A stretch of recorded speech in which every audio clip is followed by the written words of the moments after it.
Wahyu 3 ayat 14 sampai 22. Kita baca bersama-sama Wahyu 3 ayat 14 sampai 22. Ini adalah surat yang terakhir kepada 7 jemaat dari total 7 di kitab Wahyu ini. Sama-sama dari ayat 14 sampai 22. 1, 2, 3. Dan tuliskanlah kepada malaikat jemaat di Laodikia. Inilah firman dari Amin, saksi yang setia dan benar, permulaan dari ciptaan Allah. Aku tahu segala pekerjaanmu, engkau tidak dingin dan tidak panas. Alangkah baiknya jika engkau dingin atau panas. Jadi karena engkau suam-suam kuku dan tidak dingin atau panas, aku akan memuntahkan engkau dari mulutku. Karena engkau berkata, aku kaya dan aku telah memperkayakan diriku, dan aku tidak berkekurangan apa-apa. Dan karena engkau tidak tahu bahwa engkau melarat dan malang, miskin, buta dan telanjang, maka aku menasihatkan engkau supaya engkau membeli daripadaku emas yang telah dimurnikan dalam api, agar engkau menjadi kaya. Dan juga pakaian putih, supaya engkau memakainya, agar jangan kelihatan ketelanjanganmu yang memalukan, dan lagi minyak untuk melumas matamu, supaya engkau dapat melihat. Barang siapa ku kasihi, ia kutegur dan kuhajar. Sebab itu relakanlah hatimu dan bertobatlah. Lihat, aku berdiri di muka pintu dan mengetuk. Jikalau ada orang yang mendengar suaraku dan membukakan pintu, aku akan masuk mendapatkannya, dan aku makan bersama-sama dengan dia, dan ia bersama-sama dengan aku. Barang siapa menang, ia akan bersama-sama dengan aku di atas tahtaku, sebagaimana aku pun telah menang dan duduk bersama-sama dengan Bapakku di atas tahtanya.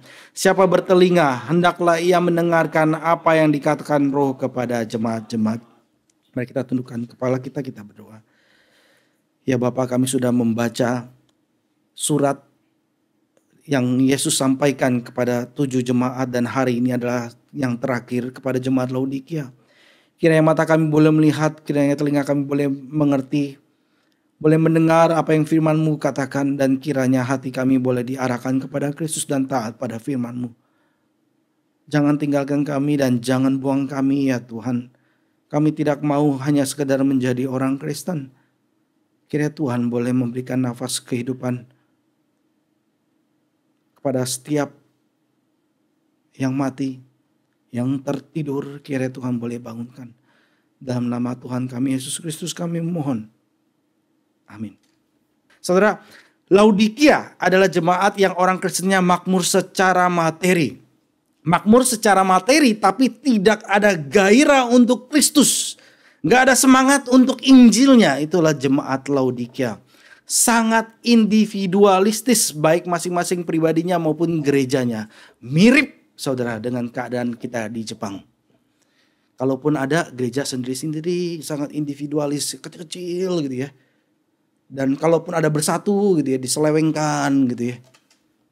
Kemana gitu ya. Ataupun gak ada tenaganya, gak ada kuasanya gitu. Benar-benar dibuat terpecah-pecah gitu ya. Dan pribadi-pribadinya, individu-individunya juga saudara, dibuat benar-benar individualis dan materialis, pragmatis. Benar-benar mirip dengan jemaat di Laodikia. Saudara, khotbah-khotbah yang disampaikan, apa yang nyaman dan enak didengar, itu yang dilakukan. Khotbah disampaikan untuk self-improvement. Tetapi Kristus diberitakan hanya sedikit. Hanya sekedar ditempelkan. Agama hanya sebatas kulit. Tidak mendarah daging. Saudara, Laodikia terletak di sepanjang rute perdagangan utama. Karena terletak di perdagangan utama, maka kota ini adalah kota yang banyak transaksinya.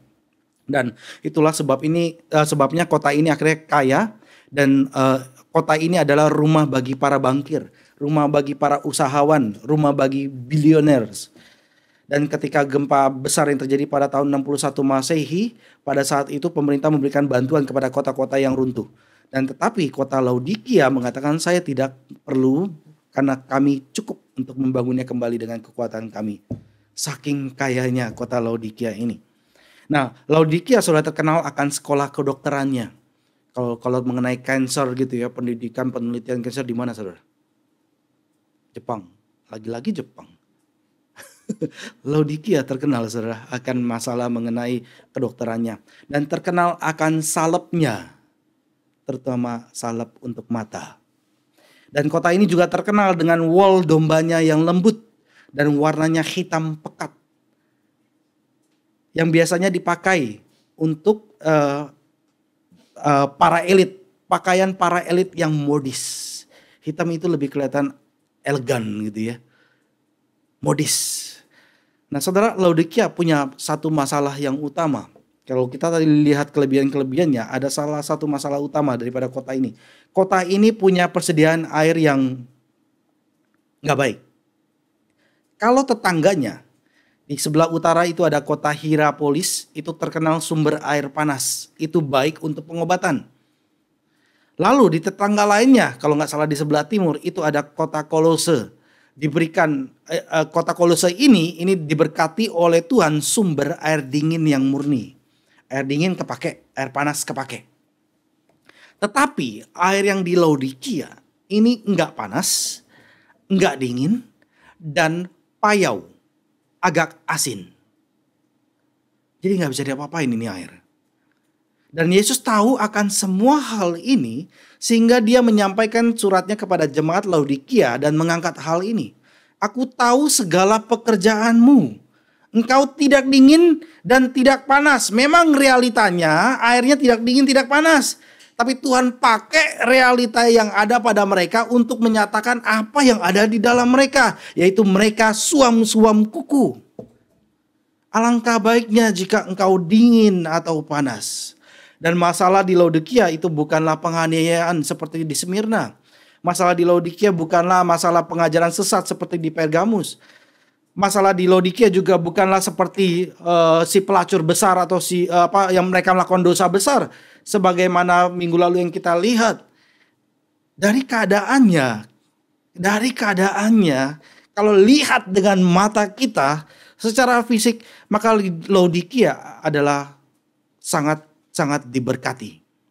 Tetapi karena alasan ini, malah orang-orang di sana kehilangan semangat mereka bagi Kristus. Kehilangan semangat mereka bagi Kristus. Gereja apatis secara rohani.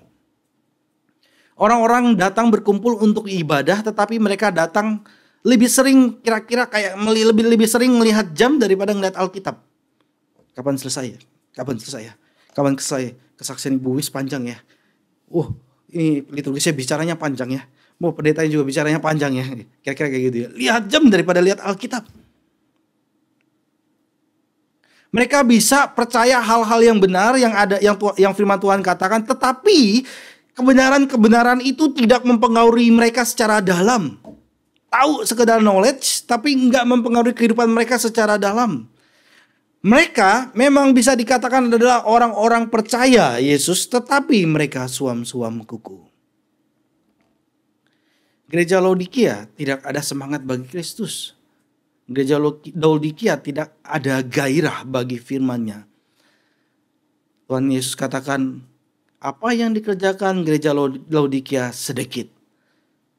Saya percaya kegiatan bisa banyak. Kegiatan bisa banyak. Tetapi kesaksian hampir tidak ada. Kesaksian tentang siapa? Bukan diri.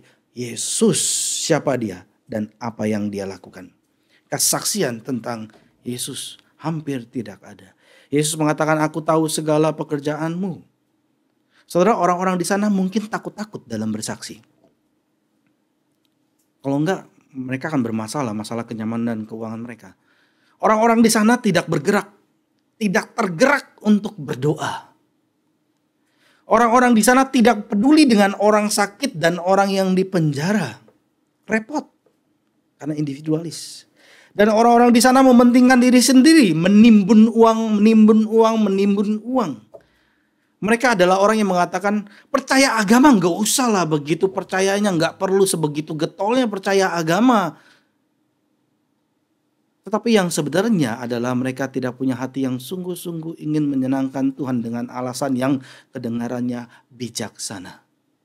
Sangat bijaksana kan ya perkataannya ya. Tapi adalah karena hatinya tidak sungguh-sungguh ingin menyenangkan hati Tuhan. Akan kesuaman kukunya Yesus mengungkapkan kejijikannya kepada jemaat Laodikia. Ayat yang ke-16, Yesus katakan, Wahyu 3 ayat 16, karena engkau suam-suam kuku dan tidak dingin atau panas, aku akan memuntahkan engkau keluar dari mulutku. Perkataan Yesus tajam, tapi Yesus lebih pilih sikap yang dingin daripada iman yang suam-suam kuku. Tajam. Sikap Yesus dingin, tapi Yesus lebih memilih sikap ini daripada iman yang suam-suam kuku.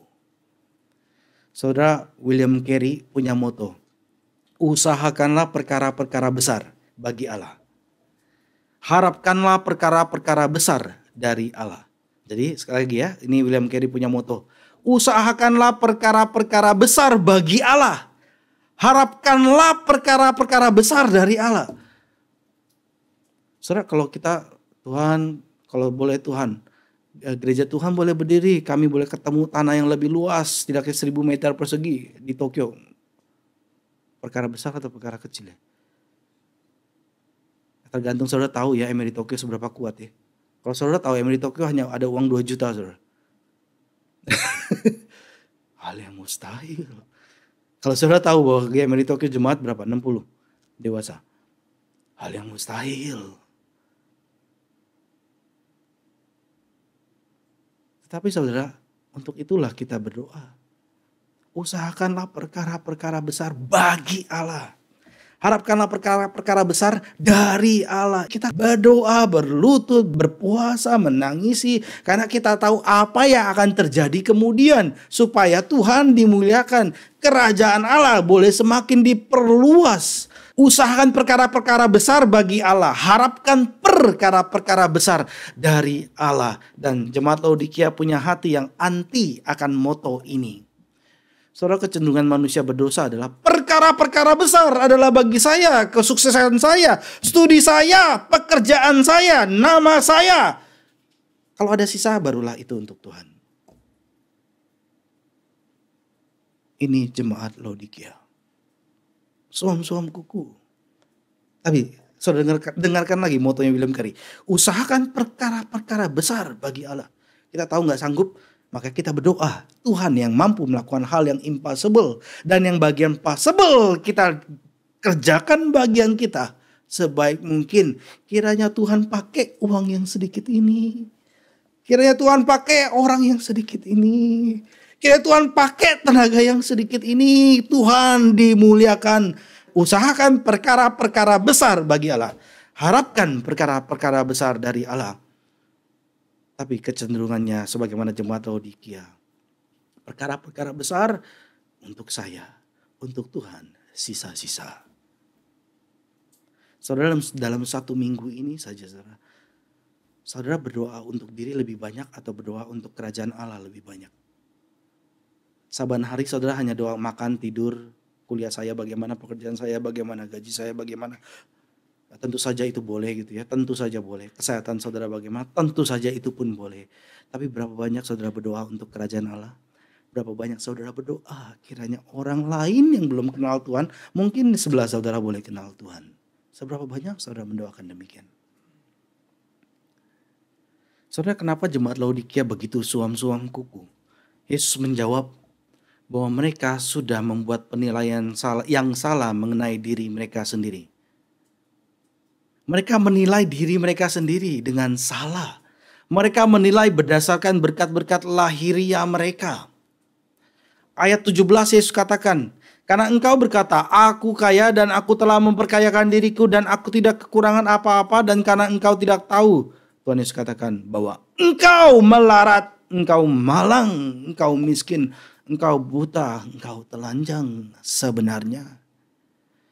Dan orang-orang Laodikia melihat keadaan mereka adalah keadaan yang menguntungkan.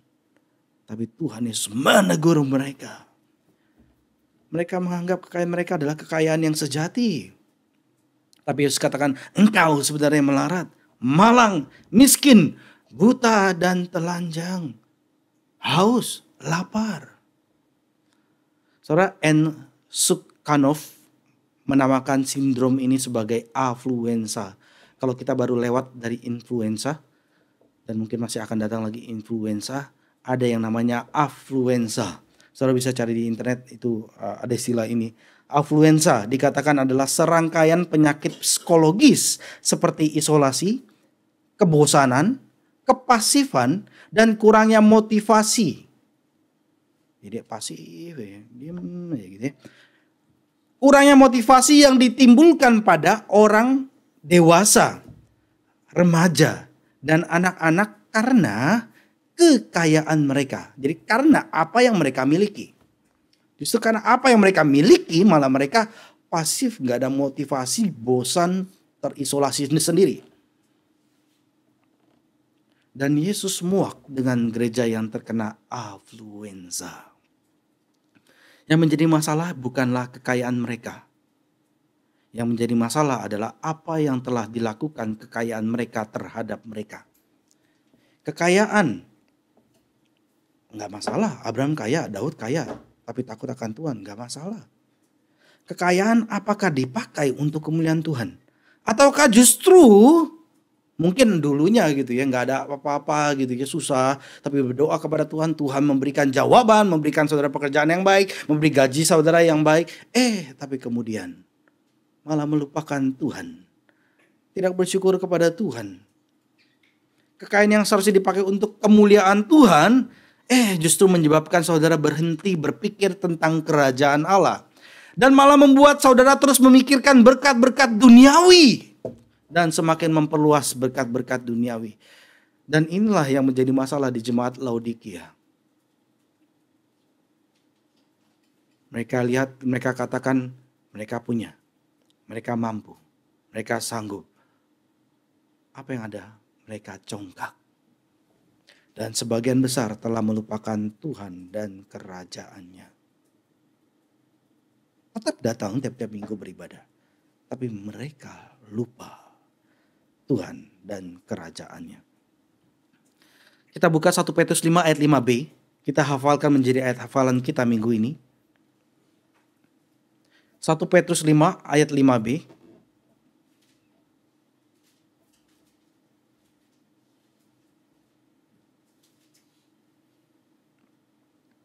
Satu, dua, tiga.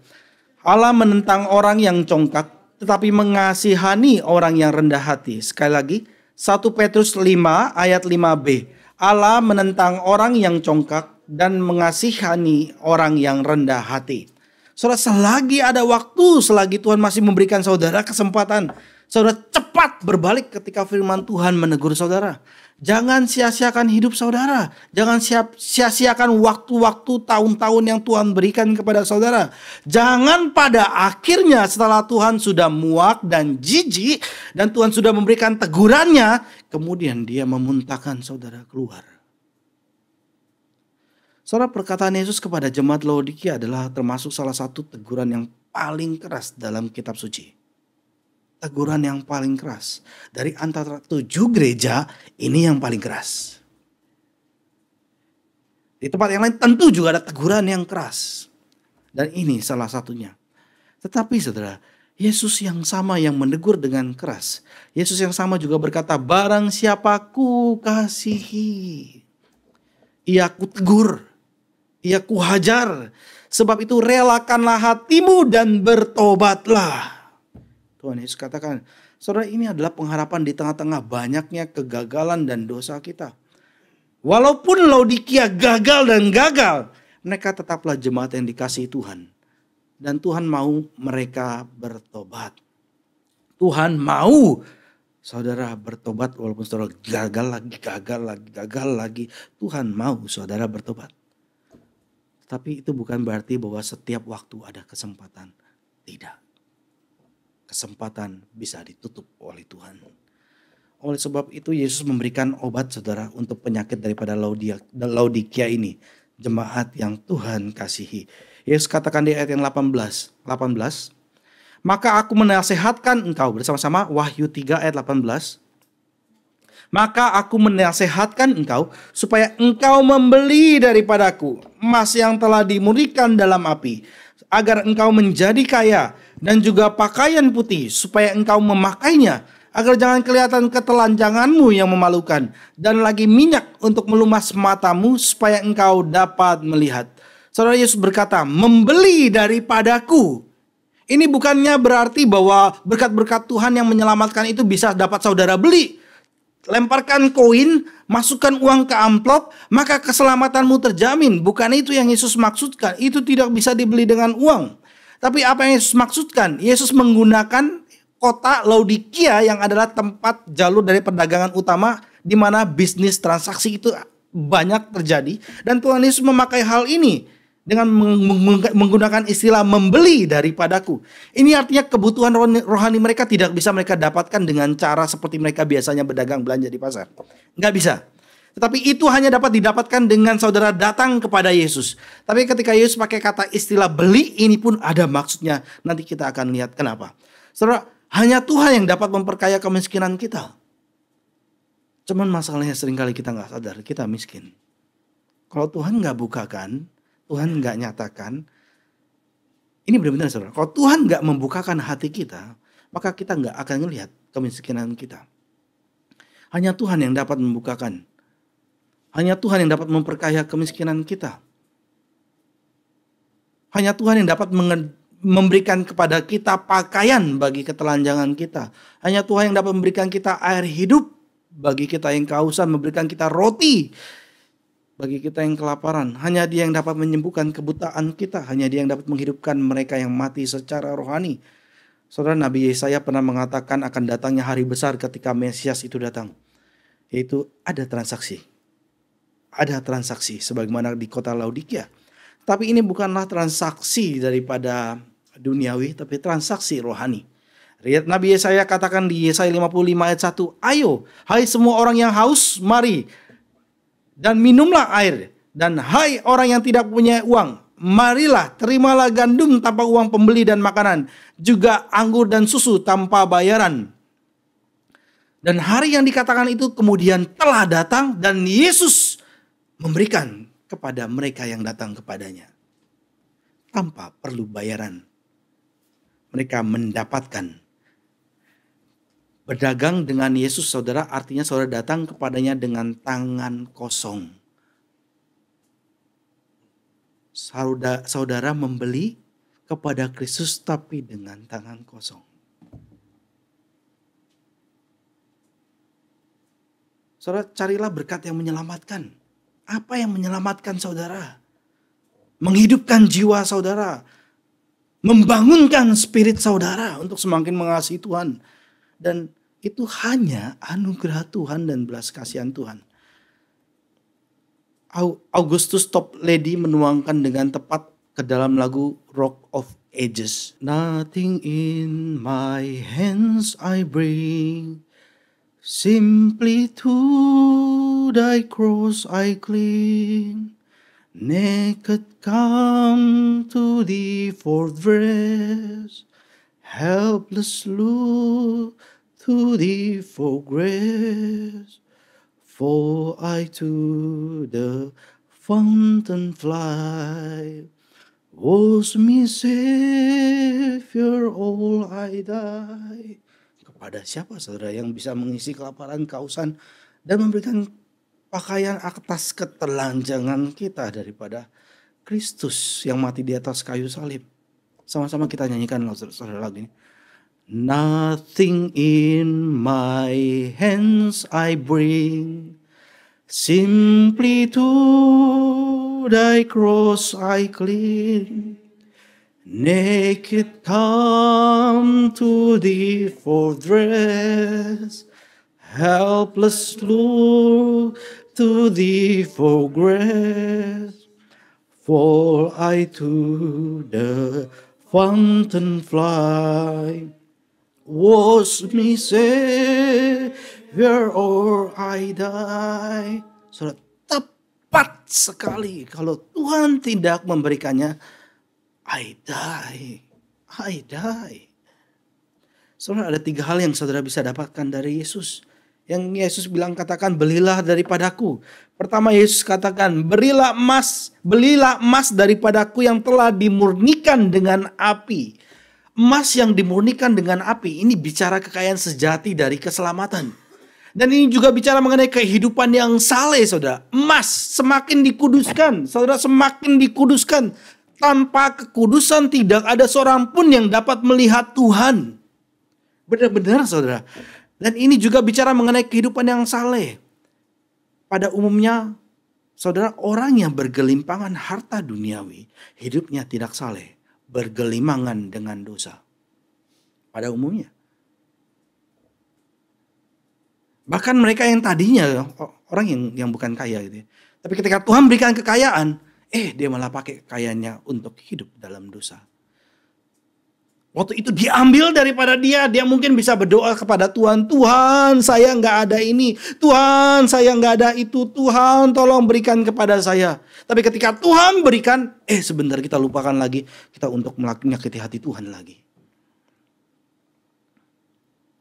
Saudara, Lukas 12 ayat 19 sampai 21 saya bacakan saja. Dan ini dimulai dengan perkataan orang kaya. Sudah itu aku berkata kepada jiwaku, kata orang kaya, jiwaku ada padamu banyak barang, tertimbun untuk bertahun-tahun lamanya, beristirahatlah, makanlah, minumlah, dan bersenang-senanglah. Tapi kemudian Tuhan Yesus katakan, tetapi firman Allah kepadanya, hai engkau orang bodoh, pada malam ini juga jiwamu akan diambil daripadamu, dan apa yang telah kau sediakan, untuk siapakah itu nanti? Demikianlah jadinya dengan orang yang mengumpulkan harta bagi dirinya sendiri jikalau ia tidak kaya di hadapan Allah. Berulang kali Yesus bicara mengenai kerajaan Allah, bicara mengenai harta surgawi. Kaya di hadapan Allah artinya dosa-dosa saudara telah diampuni. Kaya di hadapan Allah artinya saudara dibenarkan. Sebagaimana dalam pengadilan sekarang saudara dinyatakan saudara tidak bersalah. Dibenarkan. Kenapa? Karena saudara percaya kepada Yesus yang menggantikan saudara. Yesus menjadi mediator sehingga saudara dibenarkan. Kaya di hadapan Allah artinya saudara punya karakter yang saleh, yang telah menjadi murni, semakin kudus, dan semakin kuat bertahan dalam ujian dan kesengsaraan. Berbeda saudara, orang Kristen yang dewasa dengan bayi. Berbeda saudara, orang yang Kristen sama bukan orang yang Kristen. Berbeda. Tetapi orang Kristen yang semakin dewasa, semakin bertahan dalam ujian dan kesengsaraan. Banyak orang kaya yang menyedihkan dalam kesengsaraan dan keputusasaan mereka. Tapi banyak orang miskin dalam hal-hal duniawi, tetapi mereka kaya dalam kebenaran. Mereka kaya dalam damai sejahtera. Mereka penuh sukacita daripada Roh Kudus. Roma 14:17 mengatakan. Dan yang kedua saudara, selain emas yang dimurnikan dengan api, Yesus katakan, belilah pakaian putih, supaya engkau memakainya agar jangan kelihatan ketelanjanganmu yang memalukan. Saudara, pakaian putih melambangkan mereka yang dibenarkan melalui iman. Ketika saudara percaya Kristus, Kristus memberikan pakaian putih. Pakaian putih melambangkan mereka yang dibenarkan melalui iman kepada Kristus dan kemudian diteguhkan dengan ketekunan mereka sampai akhir hidup mereka. Jadi diberikan pakaian putih. Dan ketika Tuhan Yesus datang kembali, terus Yesus berkata, dan kita mendengar Tuhan yang kita sembah, yang tiap-tiap minggu kita datang beribadah kepadanya, dia berkata, pakaian putihmu layak untuk kamu pakai. Karena kamu tidak menodai dengan dosa. Tuhan berikan pakaian putih, dan kita menjaganya karena kita mengasihi dia. Diteguhkan dengan ketekunan sampai akhir hidup orang percaya. Saudara, dalam dunia kuno penghinaan yang terbesar adalah ditelanjangi. Sedangkan kehormatan terbesar adalah mengenakan pakaian yang terbaik. Kemuliaan terbesar di dunia ini dialami oleh mereka yang tahu bahwa mereka telah mengenakan pakaian di hadapan Allah dengan kebenaran Kristus. Saudara, standar warna di Laodikia adalah hitam. Dari domba-domba yang berbulu hitam hasil kota mereka. Oleh sebab itu yang berbeda dengan dunia adalah bagian yang telah disucikan, dibenarkan dengan benar-benar percaya kepada Yesus dengan warna putih. Putih menunjukkan kebenaran Kristus. Putih menunjukkan panggilan Kristen yang kudus. Putih menunjukkan pengharapan yang mulia akan kehidupan kebangkitan di zaman yang akan datang nanti. Bersama dengan para malaikatnya dan orang-orang kudusnya, saudara. Kita mengenakan pakaian putih. choir pakai pakaian putih, penerima tamu pakai pakaian putih, dan sebagainya. Ketiga, saudara, Laodikia terkenal akan salep matanya. Tetapi Yesus katakan, belilah minyak untuk melumas matamu. Aneh kan ya? Mereka kaya kok ya, banyak nih. Yang tadi pun ada gitu ya. Tapi Tuhan Yesus katakan, belilah padaku gitu ya. Loh kok mesti beli? Artinya mereka punya daripada harta yang bergelimpangan di duniawi. Tetapi mereka tidak punya, yaitu yang di surgawi. Oleh sebab itu Tuhan Yesus katakan, belilah minyak untuk melumas matamu supaya engkau dapat melihat. Dan ini sebagaimana pemazmur katakan, saudara, singkapkanlah mataku supaya aku memandang keajaiban-keajaiban dari Tauratmu. Memang benar, saudara. Taurat Tuhan menuntun kita untuk melihat keajaiban demi keajaiban. Tuhan Yesus sudah katakan, kuk yang kuberikan itu, beban yang kuberikan itu ringan, saudara. Tapi banyak orang gak mau percaya, saudara. Lebih percaya kepada gak mau menaati perintah Tuhan. Tuhan sudah katakan, justru kalau kamu taatin perintahku itu ringan. Coba bayangkan, saudara. Ketika saudara, ini banyak ya orang dari Indonesia, orang-orang kaya ngutus anaknya sekolah di Amerika. Ketika di Amerika, waduh itu habis karena narkoba. Karena mereka gak usah kerja, mereka ngapain itu habis banyak, saudara. Salah satu ada dari antara kita. Tapi bersyukur Tuhan boleh mempertobatkan dia gitu ya, bertemu dengan hampir mati, saudara. Tapi Tuhan kemudian pertobatkan dia gitu ya untuk melihat Kristus, karena ingat dulu dia pernah ke NRTC, padahal dia kesel, kenapa kok mama saya maksa saya ke NRTC gitu ya. Tapi waktu menjelang dia sudah mau mati, saudara, karena obat-obatan itu, lalu dia teringat gitu ya, ada Kristus di mana dia harus datang. Langsung dia berdoa di situ, tapi Tuhan selamatkan dia. Coba dari awal. Tuhan Yesus sudah katakan jangan sentuh itu gitu ya. Ringan. Kamu taatin ini ringan gitu ya. Kamu gak taatin, celaka, beratnya minta ampun. Pornografi saudara juga jangan berpikir itu tidak akan mengikat. Itu akan saudara bawa bertahun-tahun menguasai saudara. Dan itu gak bisa lepas. Mengerikan saudara. Merusak keluarga, merusak masyarakat. Asalkan saudara percaya apa yang firman Tuhan katakan dan saudara lakukan sebagaimana firman Tuhan katakan, firman-Mu pelita bagiku dan terang bagi jalanku, saudara. Saudara akan melihat keajaiban-keajaiban Tuhan. Saudara perlu melihat keadaan diri saudara sebenarnya seperti apa. Minta Tuhan nyatakan kepada saudara. Saudara juga perlu melihat, saudara, ketika Tuhan nyatakan bagaimana keadaan saudara, miskin, melarat, haus, telanjang. Kemudian kiranya Tuhan pun boleh memperlihatkan saudara kasih-Nya yang tinggi, yang besar. Kalau saudara gak melihat dosa saudara yang dalam, saudara gak bisa melihat kasih Tuhan yang besar. Zaman kita orang modern melihat dosa kita hanya sekecil. Enggak kok, kita orang Kristen baik-baik saja gitu. Kita ke gereja kok, kita pelayanan dengan baik gitu ya. Sehingga kita hanya melihat dosa kita sedikit. Kalau kita melihat dosa kita sedikit, kita hanya melihat kasih Tuhan sedikit. Tapi Alkitab mau kita melihat dosa kita betul-betul dalam. Dalamnya begitu dalam. Sehingga kita bisa melihat kasih Tuhan yang begitu tinggi. Itu yang Alkitab ingin kita lihat. Saudara juga perlu, saudara, ketika melihat ke dalam siapa saya dan siapa Tuhan. Saudara perlu melihat juga kebutuhan dunia yang sebenarnya yang di sekitar saudara, sebenarnya mereka butuh apa. Mereka butuh kesaksian sungguh-sungguh akan Kristus. Siapa Kristus? Mereka butuh. Dan ini tidak dikerjakan oleh jemaat Laodikia. Makanya Tuhan Yesus katakan pekerjaanmu sedikit. Kamu gak lihat Tuhan, kamu gak lihat dirimu, kamu gak lihat sekitarmu. Kamu gak tahu apa yang penting. Dan kamu mengutamakan kekayaanmu, materimu, kenyamananmu. Suam-suam kuku. Jijik. Yesus katakan, kalau engkau tidak bertobat, aku muntahkan engkau keluar. Yesus katakan. Saudara, semua ini diberikan. 3 hal ini anugerahnya, berkatnya Yesus berikan dengan cuma-cuma. Tetapi kenapa dikatakan beli kalau cuma-cuma? Selain daripada tadi kota itu adalah kota transaksi gitu ya. Banyak transaksi yang dilakukan. Karena Yesus menginginkan sesuatu, saudara, dari transaksi ini. Yesus kasih 3 hal untuk kita, orang-orang percaya. Sebagai gantinya, Tuhan mau. Dia adalah Tuhan. Dengan tegas, dengan mendisiplin, dia katakan, barang siapa ku kasihi, ia ku tegur dan ku hajar. Dan ini poinnya kenapa dia katakan beli. Sebab itu dikatakan oleh Kristus. Ini orang percaya, saudara. Bukan orang yang tidak percaya. Yesus katakan, sebab itu Bahasa Indonesianya adalah relakanlah hatimu. Bahasa Inggris lebih tepat. Be zealous. Zeal. Dan bertobatlah. Relakan hatimu. Ini bahasa Indonesia ya, kita mungkin agak bingung gitu ya. Kayak rela ya seadanya. Bukan seperti itu ya. Bukan. Bahasa Yunaninya adalah zeleu. Artinya adalah sungguh-sungguh.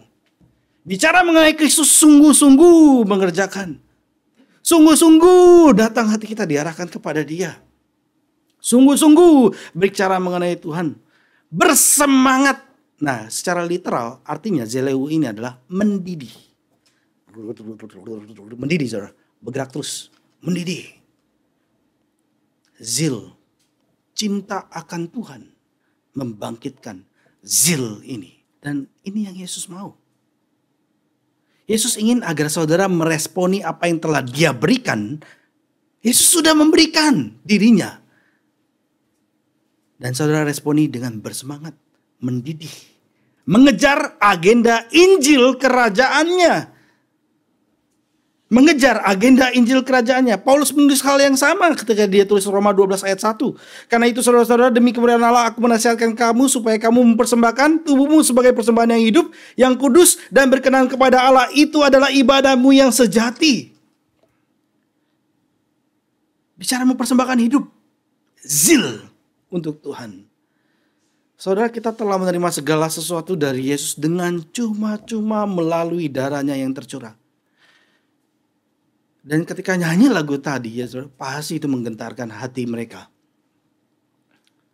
Yesus mau agar kita memberikan seluruh diri kita sebagai tanggapannya, sebagai responnya, sebagai persembahan syukur, sebagai hamba-hamba kerajaannya yang kekal. Saudara akan digerakkan oleh kasih Yesus untuk menjadi pelayan doa yang lebih setia. Sebelumnya mungkin hanya ya sekedarnya, hanya untuk diri. Tapi saudara akan digerakkan oleh kasih Yesus untuk menjadi pelayan doa yang lebih setia. Saudara akan digerakkan oleh kasih Yesus untuk menjadi saksi bagi orang lain. Saudara akan digerakkan oleh kasih Yesus untuk memberikan kekuatan bagi saudara melakukan pekerjaan pelayanan saudara, baik itu di gereja maupun di ladang misi, dalam kehidupan keseharian saudara. Saudara akan digerakkan oleh kasih Yesus untuk menjadi mendidih, bersemangat untuk pekerjaan penyelamatan yang Tuhan adakan. Saudara, kepada gereja yang Yesus nyatakan jijik dan muak sebenarnya, tapi Yesus tambahkan lagi nasihatnya yang penuh kasih dengan seruan yang lembut di ayat yang ke-20. Lihat, aku berdiri di buka pintu dan mengetuk. Jikalau ada orang yang mendengar suaraku dan membukakan pintu, aku akan masuk mendapatkannya dan aku makan bersama-sama dengan dia dan dia bersama-sama dengan aku. Gereja Laodikia yang mengatakan saya percaya Yesus dan saya yakin mereka datang beribadah tiap-tiap minggu. Tapi mereka telah menutup pintu bagi Yesus. Yesus ketuk bukan minta-minta. Dia datang, dia ketuk sebagai Tuhan yang mau memberikan anugerah dan belas kasihan kepada gerejanya. Jadi bukan onenggai, bukain dong, tolong. Bukan saudara. Dia ketuk, dia panggil. Kamu buka, kamu yang untung. Kamu gak buka, kamu yang rugi. Penginjilan yang alkitabiah saudara adalah pemberitaan tentang siapakah Kristus. Siapa dia? Apa yang dia lakukan? Sehingga yang mendengar percaya kepada Tuhan ketika Tuhan mengaruniakan kepada mereka hati yang baru. Hati yang lembut. Dulunya keras seperti batu. Yeremia katakan, tetapi menjadi hati yang lembut. Tuhan katakan, Tuhan bentuk, Tuhan bukakan. Melalui firman-Nya yang terus diberitakan.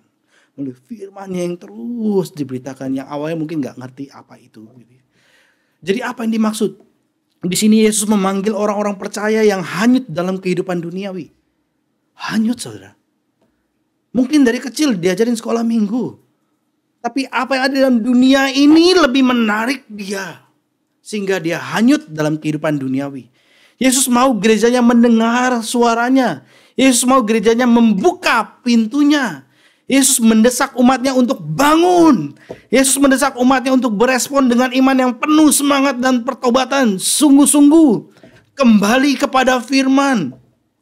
Dan John Stott mengatakan mengenai ayat ini. Ketika Tuhan Yesus itu ketuk pintu, saudara, dia katakan menyerah tanpa syarat kepada ketuhanan Yesus. Artinya ya buka gitu ya. Biarkan dia masuk. Hal ini berarti mencari kehendaknya di dalam firman-Nya dan segera menaatinya. Ini bukan hanya sekedar menghadiri ibadah 2 kali dalam 1 minggu atau bahkan setiap hari ibadah, kata John Stott. Ini adalah mengutamakan dia dan mencari perkenanan Tuhan dalam setiap aspek kehidupan di publik maupun pribadi. Orang bisa melakukan di publik itu baik, tapi di pribadi begitu jahatnya. Tapi enggak, dalam segala aspek di publik maupun pribadi. Bahkan ketika saudara bisnis trip seorang diri pun saudara menyenangkan hati Tuhan di sana. Bahkan ketika saudara di toilet seorang diri pun di sana saudara memuliakan Tuhan.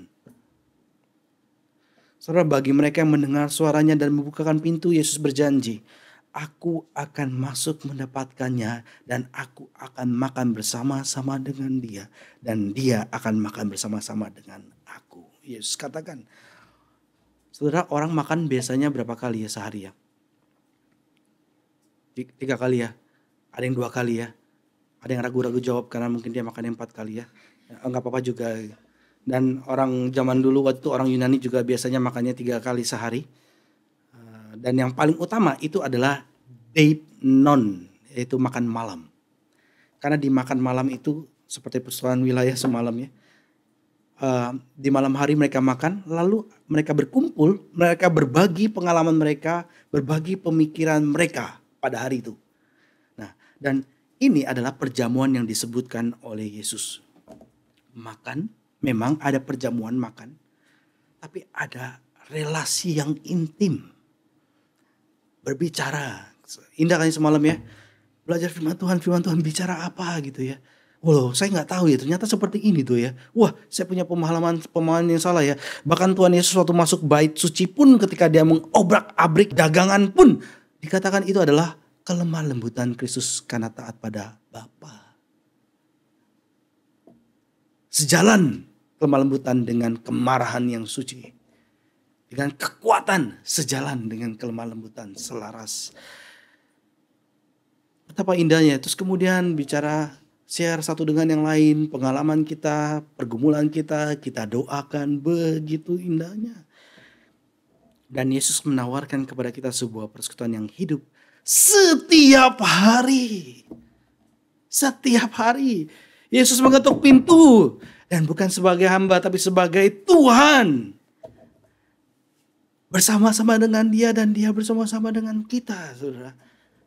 Di dalam perjamuannya. Dan orang Kristen yang tidak membuka lebar pintu hati mereka, mereka akan kehilangan berkat persekutuan yang berlimpah yang Tuhan tawarkan. Tapi betapa bahagianya mereka yang membukakannya bagi Kristus. Bersama dengan dia, hidup dalam tuntunan dia di depan kehidupan saudara. Memimpin hidup saudara. Betapa indahnya. Bertobatlah. Jadilah bergairah terhadap Tuhan dan Injilnya. Bizil. Melakukan pekerjaan Tuhan. Kalau tidak Tuhan akan memuntahkan saudara keluar. Yesus menawarkan untuk memberikan kekayaan sejati yang tidak dapat digantikan. Yang tidak dapat diberikan oleh dunia. Pencuri gak bisa mencuri. Gak ngengat. Karat tidak bisa merusaknya. Belilah dan terimalah.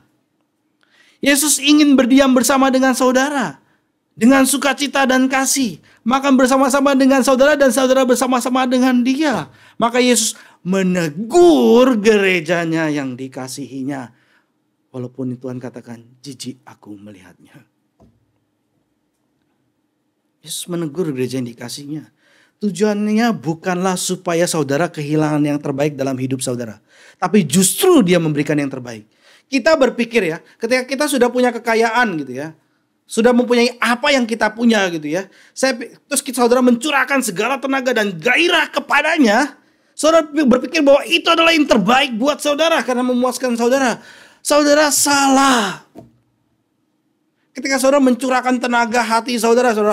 Misalkan contoh ya. Pokemon Go, saudara, kejar ke sana. Wow, jam berapa nih? Oh ya, pasang alarm gitu ya. Tunggu terus nanti waktunya terus datang. Oh ya kita, kejar di mana tuh? Akihabara. Oh kita kejar gitu ya.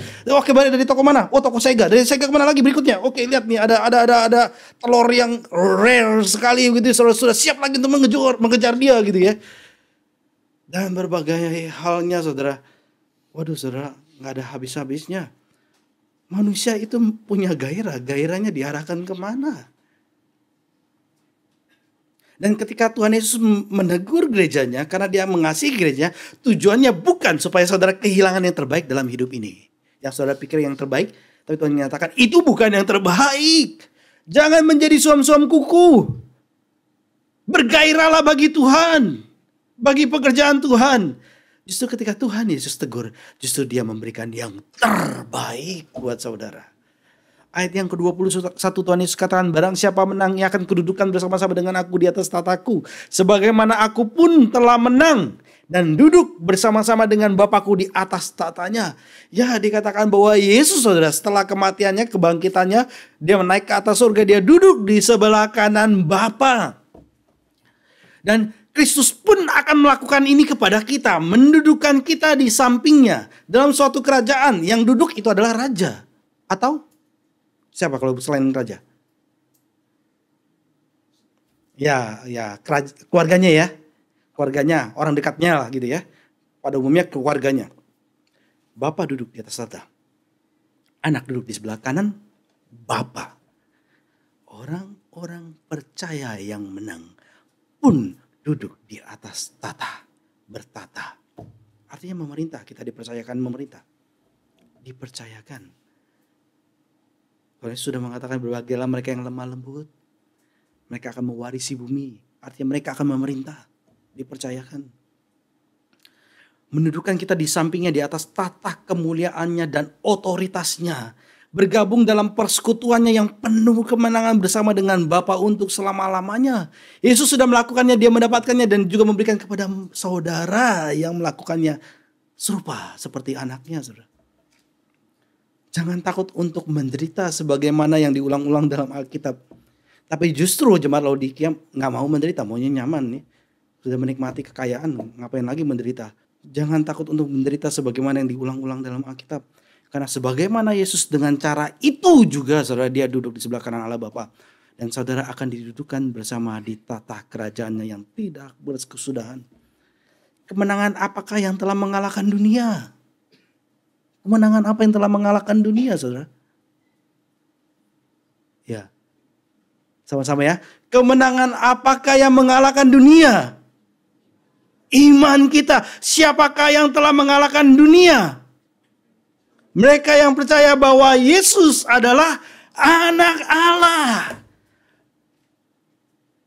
Jadi percaya Yesus adalah anak Allah, kita sungguh-sungguh melihat apa yang Yesus kerjakan itu real. Dan dia memberikan kepada kita yang percaya kemudian mengikuti, maka hidup kita nggak akan sama seperti dulu. Nggak akan sama. Kita tahu. Dan saya nggak pernah menyesal ketika Tuhan mengubah saya, setiap keluarga, setiap saudara. Dan saya yakin saudara pun tidak akan menyesal kalau Tuhan boleh membangkitkan kita dari kematian. Membangunkan kita dari ketiduran. Datanglah hai orang-orang yang berdosa. Datanglah hai yang miskin dan yang lemah. Datanglah hai yang telanjang, yang sakit dan terluka. Datanglah yang hai saudara yang haus. Datanglah saudara hai yang lapar. Mintalah kepada dia. Datanglah tanpa perlu uang. Tanpa perlu uang datanglah kepada Yesus. Dan belilah dan terimalah. Kiranya Tuhan boleh memberikan anugerah dan belas kasihannya. Mari kita tundukkan kepala kita, kita berdoa. Minta Pak Marlo boleh memimpin kita dalam doa.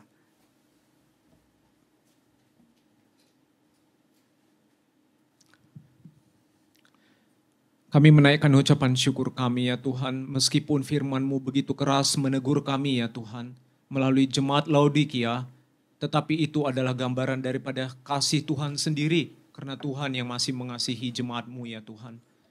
Kami pun sungguh menyadari ya Tuhan, Engkau masih mau menegur kami, karena Tuhan pun mengasihi kami.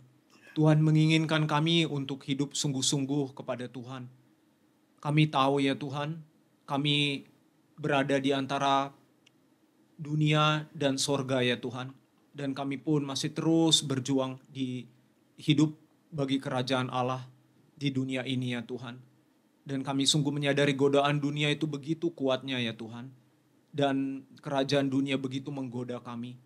Tetapi kami memohon Tuhan, ketika Tuhan telah menegur kami, ketika Tuhan telah memperingatkan kami, tolonglah kami juga ya Tuhan. Gairahkanlah hati kami, bakarlah hati kami ya Tuhan. Berikanlah zeal itu ya Tuhan di dalam hati kami. Bakarlah hati kami ya Tuhan untuk mau hidup bagi kemuliaan Allah, bagi kerajaan Allah. Biarlah ya Tuhan, Tuhan yang boleh menyadarkan, membukakan mata kami ya Tuhan, melihat betapa sudah jatuhnya kami di dalam dosa, sehingga kami pun bisa melihat betapa mulianya salib Tuhan Yesus Kristus. Kiranya Tuhan, kami pun boleh semakin melihat kemuliaan salib Tuhan Yesus. Kami semakin bisa melihat keagungan dan kasih daripada Tuhan Yesus Kristus. Tuhan, kami memohon, pimpinlah terus umat-Mu di tempat ini. Pimpinlah terus gereja-Mu ya Tuhan. Supaya ketika kami pun sudah mendengar berita Injil, ketika kami sudah mendapat belas kasihan Tuhan, ingatkan kami bahwa kami hidup bukan untuk diri kami ya Tuhan. Bukan untuk kesenangan kami, tetapi untuk Kristus dan untuk orang-orang di sekitar kami, untuk orang-orang di luar gereja kami pun. Mereka pun membutuhkan Tuhan. Tolong bukakan mata rohani kami ya Tuhan. Tolong terus tambahkan cinta kasih-Mu dalam hati kami. Sehingga kami pun dengan cinta kasih itu boleh melihat orang-orang lain.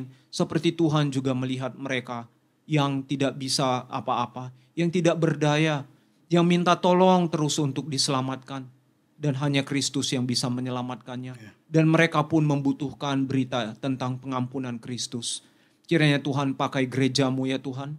Biarlah salib Kristus ditinggikan melalui gereja-Mu dan melalui umat-Mu yang ada di tempat ini. Kami semua Tuhan, biarlah kemuliaan Kristus, kemuliaan salib Tuhan Yesus juga semakin dipancarkan di tengah-tengah negara Jepang ini. Kasihani kami Tuhan, hanya di dalam nama Tuhan kami Yesus Kristus kami memohon. Amin. Amin.